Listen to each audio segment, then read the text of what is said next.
have been asked previously. Welcome, antinatalist, somebody who believes in antinatalism. So let's have That's a right. conversation. First of all, thank you for having me on the call. And I just wanted to discuss antinatalism with you guys. And for your audience, I would just say that antinatalism is a philosophy according to which, Sure. Just before that, are you a Muslim, non-Muslim? Who are you? uh, well, I would categorize myself as a just antinatalist, like not as So, Muslim or. what theologically? What's your belief? Like, that's not a theological position, antinatalism. I think that theologically, I don't want to I would not put myself into that category that I want to be recognized as some from some real religious perspective. Like Okay, so one can you, just be. I think it doesn't matter whether you believe in God or don't. I look okay, at so it. you're like agnostic. Yeah, you can say that. Yeah. So to me, like from my perspective, it doesn't matter. Like if you believe in God, that's good. If you do not believe in God, it's up to you. Like it doesn't really matter. You can Okay. do good believing in God, and you can do good not believing in God, according to Sure. my So world. go. I mean, I don't agree with what you said, but anyway, we'll carry on. Speak about antinatalism. Tell us what you think. Yes, antinatalism is a philosophy according to which it would have been better if we were never born or existed. But we would That never hear your question, my friend. You would not be here. yes, that's right. If I would not have been here, there is no loss to me at all because I wasn't there at all to be deprived of any loss. Like I want you to think about the point. So, like in your world, from this Islamic point of view, like God created all of us.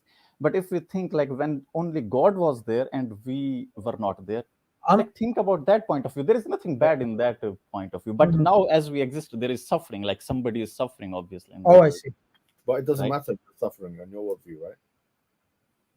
But what's the need of this suffering No, at but all? why have you attached to meaning to suffering? Just before that, let's get him to define his philosophy first a bit more. And more it is that I mean, in your world, we obviously God created us, but there are so many atheists who think that there is no God. But to them, I would say that we should not give birth to further our children because it is actually lost to them because we are putting them into existence and existence contains suffering, and therefore to them this would be the worldview, but according to you, obviously you guys think that God created us. Why is But suffering bad? do you disagree? I think suffering is bad. Nobody No. wants to have suffering. Can you prove suffering is bad? Can I prove suffering is bad?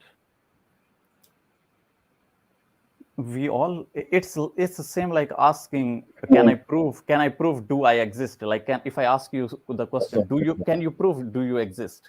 it's not the same thing at all. Well, according to me, suffering is bad. Nobody wants to have it. That's the proof. But it's, suffering is bad, yeah? Mhm. So the ontological status of suffering is badness.